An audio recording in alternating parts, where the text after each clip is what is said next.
राधे राधे, हरे कृष्ण। आप सभी को शरद पूर्णिमा की बहुत बहुत शुभकामनाएं।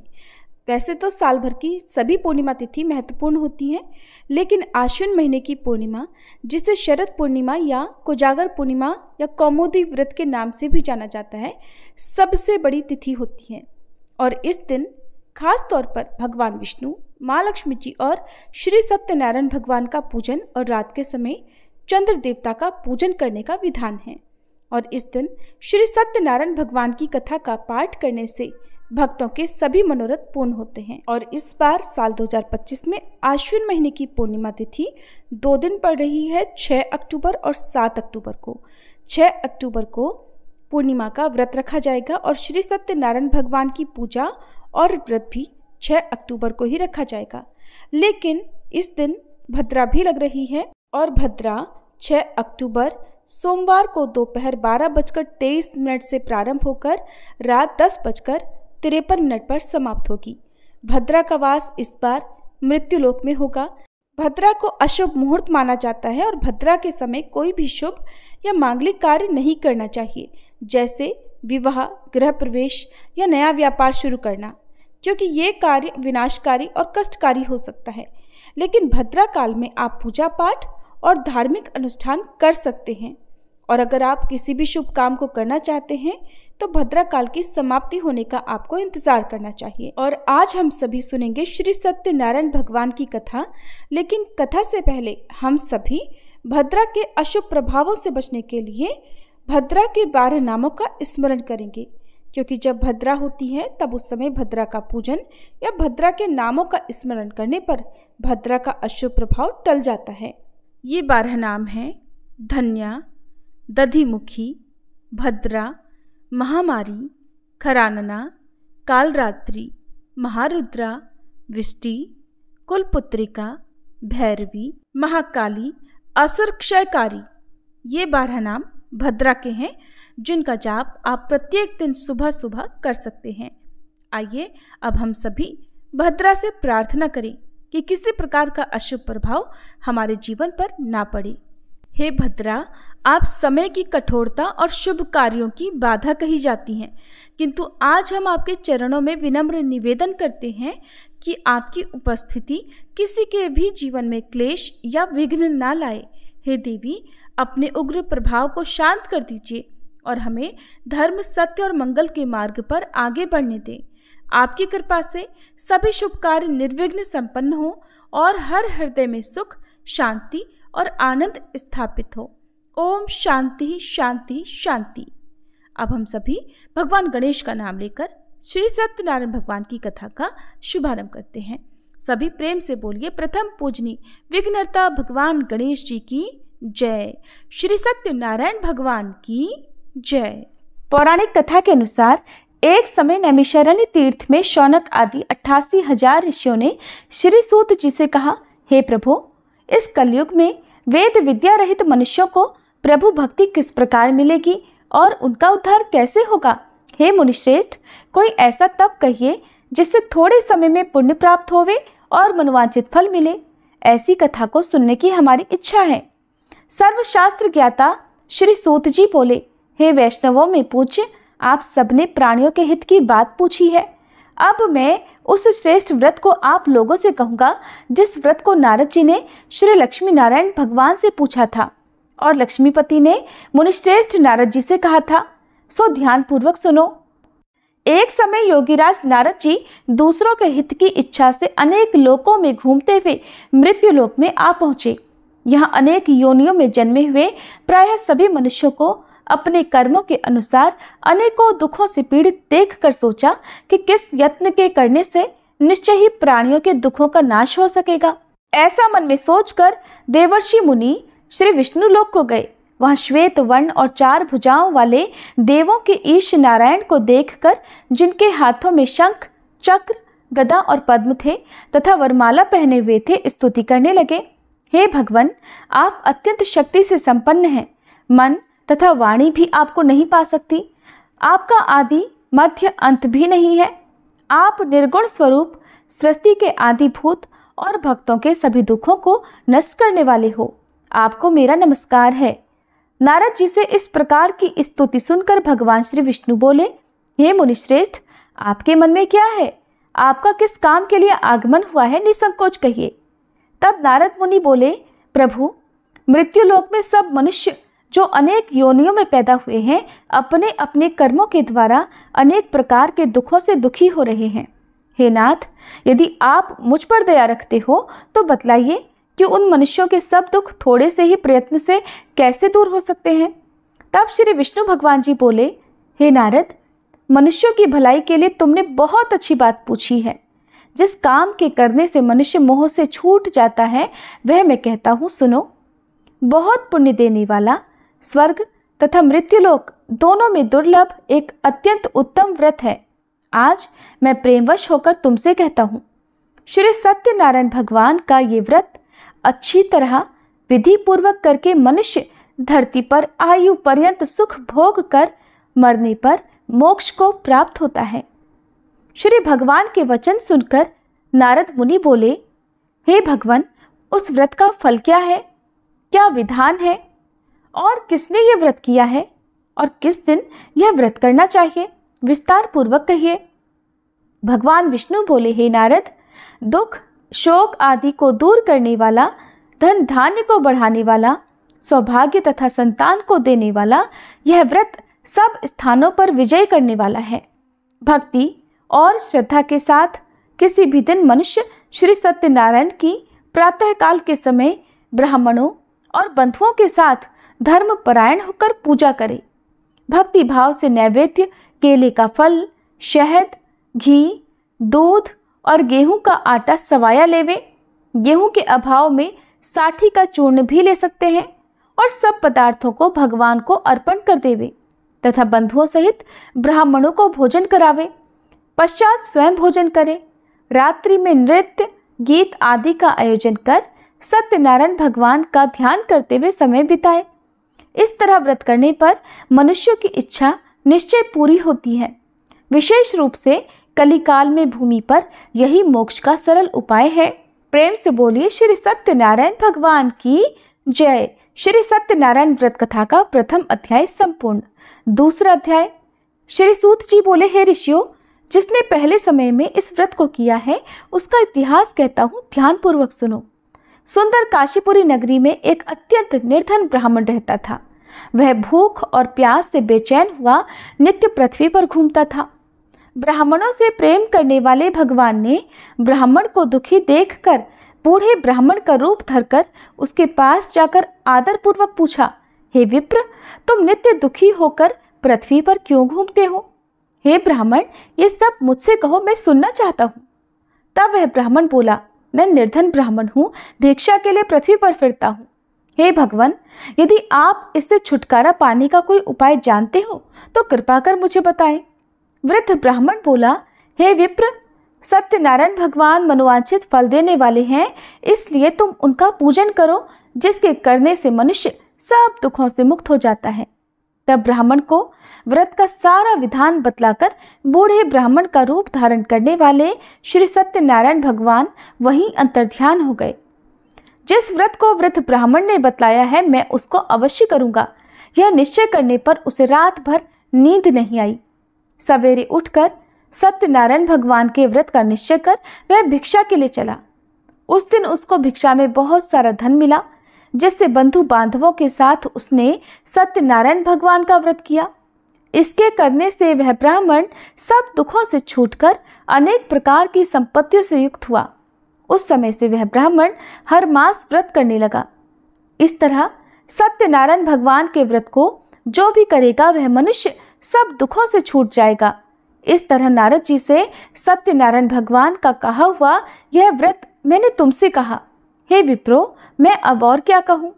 तब ऋषिगण बोले, हे मुनीश्वर, संसार में इस ब्राह्मण से सुनकर किस किसने इस व्रत को किया, हम वह सब भी सुनना चाहते हैं। इसके लिए हमारे मन में अत्यंत जिज्ञासा हो रही है। सूत जी बोले, हे मुनियों, जिसने इस व्रत को किया है वह सब भी सुनो।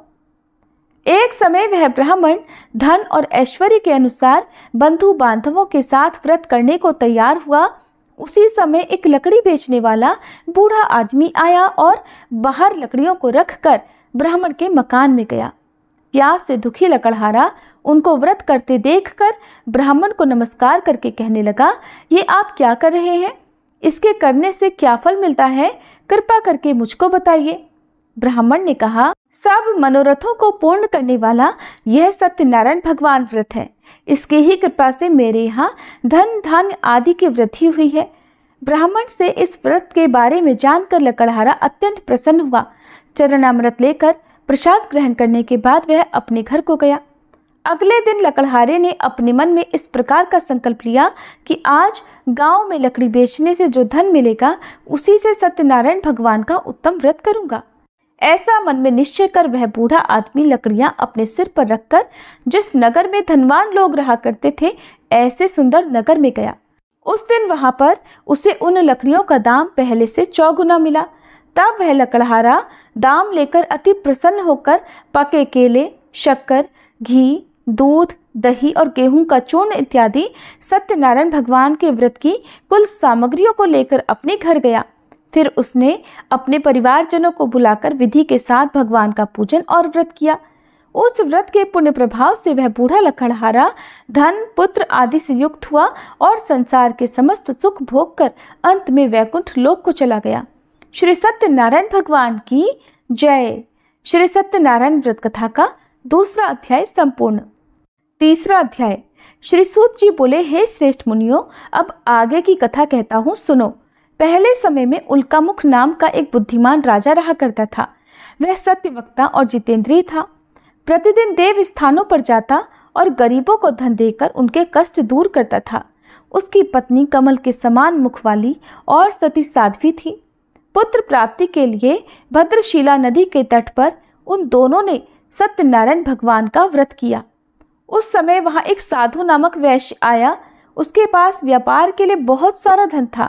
वह नाव को किनारे पर ठहराकर राजा के पास आ गया और राजा को व्रत करते देखकर विनय के साथ पूछने लगा, हे राजन, भक्ति युक्त चित्त से ये आप क्या कर रहे हैं? मेरी सुनने की इच्छा है, सो आप मुझे ये बताइए। तब राजा बोला, हे वैश्य, अपने बांधवों के साथ पुत्र आदि की प्राप्ति के लिए यह महाशक्तिवान सत्यनारायण भगवान का व्रत और पूजन में कर रहा हूँ। राजा के वचन सुनकर साधु आदर से बोला, हे राजन, मुझसे भी इसका सब विधान कहो। मैं भी आपके कहे अनुसार इस व्रत को अवश्य करूंगा। मेरी भी कोई संतान नहीं है और मुझे विश्वास है कि इस व्रत के करने से निश्चय ही मुझे संतान प्राप्ति होगी। तब राजा से सब विधान सुनकर व्यापार से निवृत्त होकर वह आनंद के साथ अपने घर को गया। साधु ने अपनी स्त्री को संतान देने वाले इस व्रत को सुनाया और प्रण किया कि जब मेरे यहाँ संतान होगी तब मैं इस व्रत को करूंगा। साधु ने ऐसे वचन अपनी पत्नी लीलावती से कहे। एक दिन उसकी पत्नी पति के साथ आनंदित होकर सांसारिक धर्म में प्रवृत्त होकर श्री सत्यनारायण भगवान की कृपा से गर्भवती हो गई और 10वें महीने में उसके एक सुंदर कन्या का जन्म हुआ।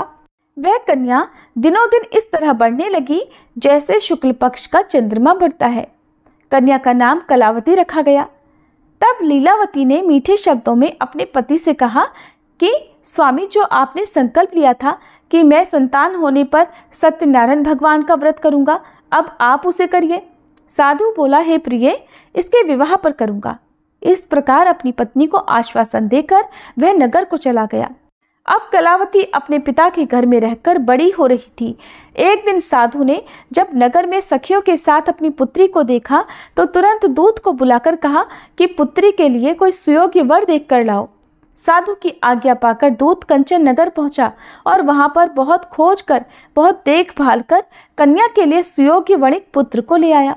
उस सुयोग्य युवक को देखकर साधु ने अपने बंधु बांधवों सहित प्रसन्नचित होकर अपनी पुत्री का विवाह उसके साथ कर दिया, किंतु दुर्भाग्य से विवाह के समय भी वह उस व्रत को करना भूल गया। तब श्री सत्यनारायण भगवान क्रोधित हो गए और साधु को श्राप दे दिया कि तुम्हें दारुण दुख प्राप्त होगा। अपने कार्य में कुशल साधु वैश्य अपने जामाता सहित समुद्र के समीप स्थित रत्नपुर नगर में गया और वहां दोनों ससुर जमाई चंद्रकेतु राजा के उस नगर में व्यापार करने लगे। एक दिन भगवान सत्यनारायण की माया से प्रेरित कोई चोर राजा का धन चुराकर भागा जा रहा था। किंतु राजा के दूतों को आता देखकर चोर घबराकर भागते हुए धन को वहीं चुपचाप छोड़कर चले गए जहां वे ससुर और जमाई ठहरे हुए थे। जब दूतों ने उन साधु वैश्य के पास राजा के धन को रखा हुआ देखा तो वे उन्हीं को चोर समझकर दोनों को बांध कर ले गए और राजा के पास जाकर बोले, हे राजन, ये 2 चोर हम पकड़ कर लाए हैं, देखकर आज्ञा दीजिए। तब राजा की आज्ञा से उनको कठोर कारावास में डलवा दिया गया और उनका सब धन भी छीन लिया गया। सत्यनारायण भगवान के श्राप के कारण साधु वैश्य की पत्नी और पुत्री भी इधर घर में बहुत दुखी रहने लगी। उनके घर पर जो भी धन रखा था चोर चुरा कर ले गए। शारीरिक और मानसिक पीड़ा तथा भूख प्यास से अति दुखी होकर और अन्न की चिंता में कलावती एक दिन एक ब्राह्मण के घर गई। वहां उसने सत्यनारायण भगवान का व्रत होते देखा, फिर कथा सुनी और प्रसाद ग्रहण करके रात होने पर वह घर आई। तब उसकी माता ने कलावती से पूछा, हे पुत्री, तू अब तक कहाँ रही और तेरे मन में क्या है? कलावती कहने लगी, माते, मैंने एक ब्राह्मण के घर पर श्री सत्यनारायण भगवान का व्रत होते देखा है। कन्या के ऐसे वचन सुनकर लीलावती भगवान के पूजन की तैयारी करने लगी। लीलावती ने परिवार और बंधुओं सहित श्री सत्यनारायण भगवान का पूजन किया और वर मांगा कि मेरे पति और दामाद शीघ्र घर आ जाएं। साथ ही प्रार्थना की कि हम सबका अपराध क्षमा करो। सत्यनारायण भगवान इस व्रत से संतुष्ट हो गए और राजा चंद्रकेतु को स्वप्न में दर्शन देकर कहा, हे राजन, तुमने जिन दोनों वैश्यों को बंदी बना रखा है वे निर्दोष हैं, उन्हें प्रातः ही छोड़ दो और उनका सब धन जो तुमने ले लिया है उसे वापस लौटा दो, नहीं तो मैं तेरा धन, राज्य, पुत्र आदि सब नष्ट कर दूंगा। राजा से ऐसे वचन कहकर भगवान अंतर्ध्यान हो गए। प्रातःकाल राजा चंद्रकेतु ने सभा में अपना स्वप्न सुनाया, फिर दोनों वणिक पुत्रों को कैद से मुक्त कर सभा में बुलाया। दोनों ने आते ही राजा को नमस्कार किया। राजा मीठे वचनों से बोला, हे महानुभावों, तुम्हें दैववश ऐसा कठिन दुख प्राप्त हुआ है, अब तुम्हें कोई भय नहीं। ऐसा कहकर राजा ने उनको नए नए वस्त्र आभूषण पहनाए और उनका जितना धन लिया था उससे 2 गुना धन देकर आदर सहित विदा कर दिया। तब वे दोनों वैश्य अपने घर को चल दिए। श्री सत्यनारायण भगवान की जय।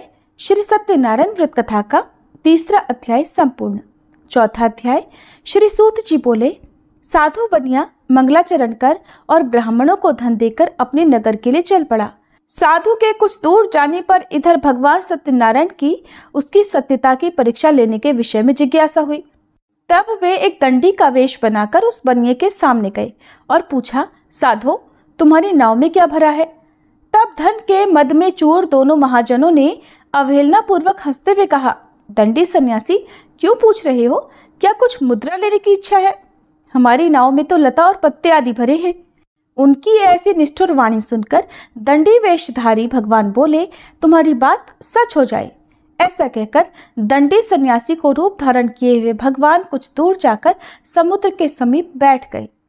इधर दंडी के चले जाने पर नित्य क्रिया करने के बाद उतराई हुई यानी जल में ऊपर की ओर उठी हुई नौका को देखकर साधु अत्यंत आश्चर्य में पड़ गया और नाव में लता और पत्ते आदि देखकर मूर्छित होकर पृथ्वी पर गिर पड़ा। होश आने पर वणिक पुत्र चिंतित हो गया। तब उसके दामाद ने इस प्रकार कहा कि पिताजी, आप शोक क्यों करते हैं? दंडी ने श्राप दे दिया है। इस स्थिति में वे ही चाहें तो सब कुछ कर सकते हैं, इसमें संशय नहीं। अतः उन्हीं की शरण में हमको चलना चाहिए और वहीं मन की इच्छा पूर्ण होगी। दामाद की बात सुनकर वह साधु बनिया उनके पास गया और वहां दंडी को देखकर उसने भक्ति पूर्वक उन्हें प्रणाम किया तथा आदर पूर्वक कहने लगा कि आपके सम्मुख मैंने जो कुछ कहा है, असत्य भाषण रूप अपराध किया है, आप कृपया मेरे उस अपराध को क्षमा कर दीजिए। ऐसा कहकर बार बार प्रणाम करके वह महान शोक से व्याकुल हो गया। दंडी ने उस बनिए को रोते हुए देखकर कहा, हे मूर्ख, रो मत, मेरी बात सुनो। मेरी पूजा से उदासीन होने के कारण तथा मेरी आज्ञा से ही तुमने बार बार दुख प्राप्त किया है। भगवान की ऐसी वाणी सुनकर वह उनकी स्तुति करने लगा। साधु ने कहा, हे प्रभु, ये आश्चर्य की बात है कि आपकी माया से मोहित होने के कारण ब्रह्मादि देवता भी आपके गुणों और रूपों को यथावत रूप से नहीं जान पाते। फिर मैं मूर्ख आपकी माया से मोहित होने के कारण भला कैसे जान सकता हूँ? प्रभु, आप मुझ पर कृपा कीजिए और मुझ पर प्रसन्न होइए। मैं अपनी धन संपत्ति के अनुसार आपकी पूजा करूंगा। मैं आपकी शरण में हूँ। मेरा जो नौका में स्थित पूरा धन था उसकी और मेरी रक्षा करें। उस बनिए की भक्ति युक्त वाणी सुनकर भगवान जनार्दन संतुष्ट हो गए। भगवान जनार्दन उसे अभीष्ट वर प्रदान कर वहीं अंतर ध्यान हो गए। इसके बाद वह साधु अपनी नौका में चढ़ा और उसे धन धान्य से भरी हुई देखकर भगवान सत्यदेव की कृपा से हमारा मनोरथ सफल हो गया, ऐसा कहकर स्वजनों के साथ उसने भगवान की विधिवत पूजा की। भगवान श्री सत्यनारायण की कृपा से वह आनंद से परिपूर्ण हो गया और नाव को प्रयत्न पूर्वक संभालकर उसने अपने देश के लिए प्रस्थान किया। साधु बनिए ने अपने दामाद से कहा, वह देखो मेरी रत्नपुरी नगरी दिखाई दे रही है।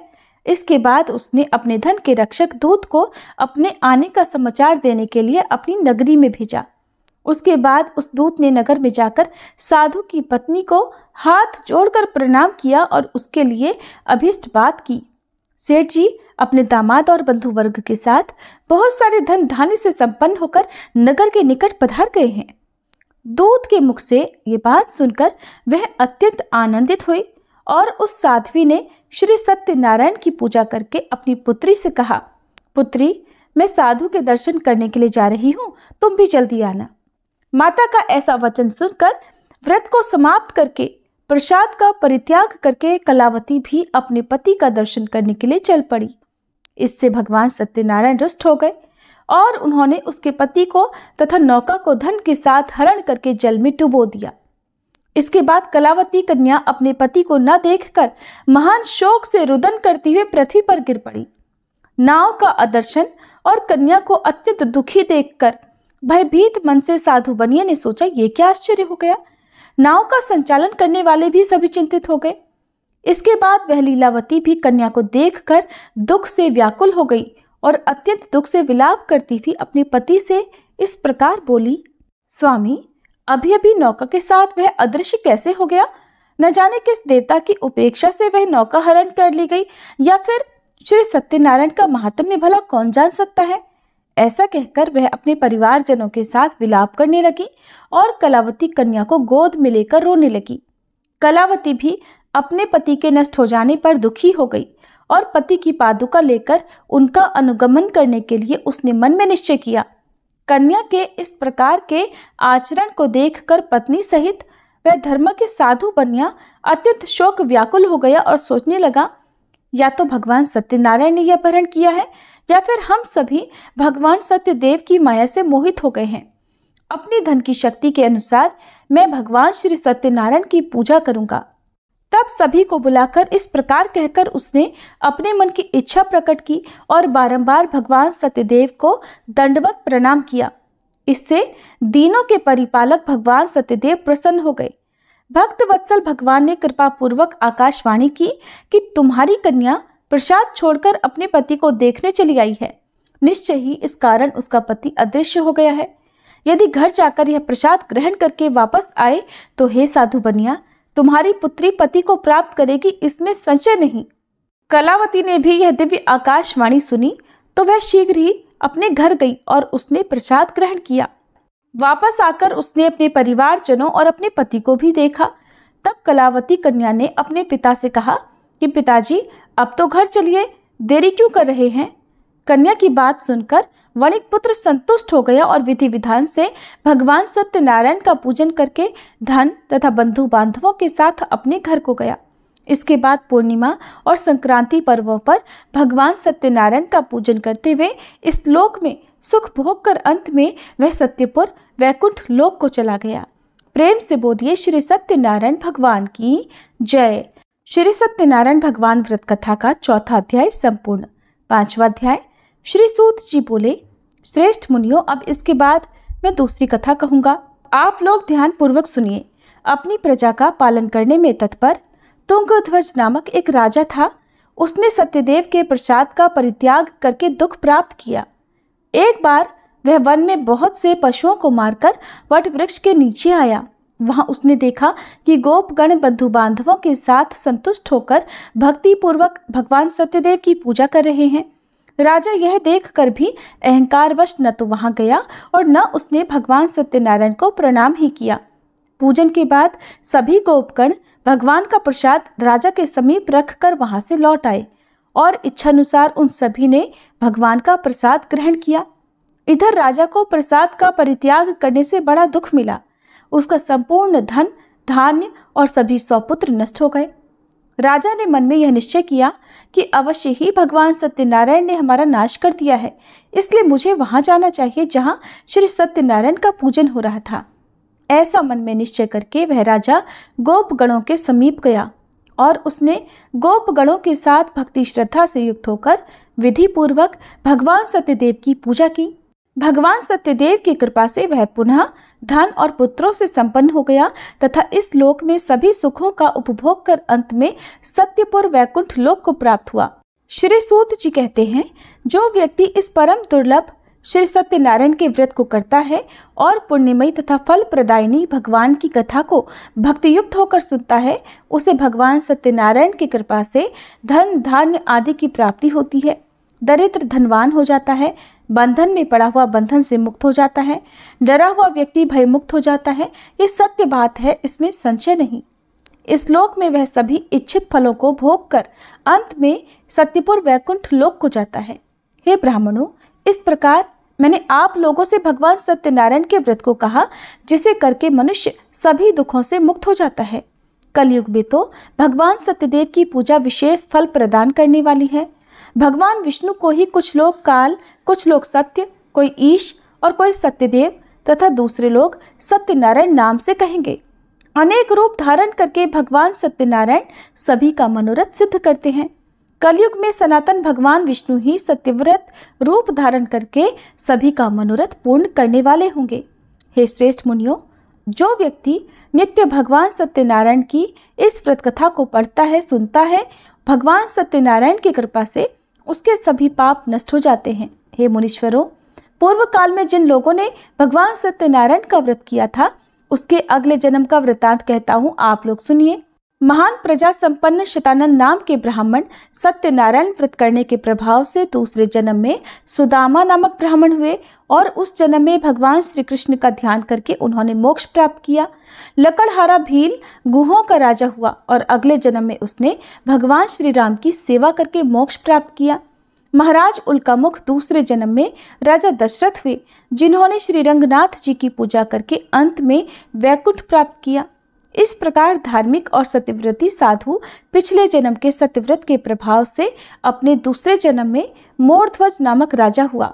उसने आरे से चीरकर अपने पुत्र की आधी देह भगवान विष्णु को अर्पित कर मोक्ष प्राप्त किया। महाराज तुंगध्वज जन्मांतर में स्वयंभू मनु हुए और भगवत संबंधी संपूर्ण कार्यों का अनुष्ठान करके वैकुंठ लोक को प्राप्त हुए।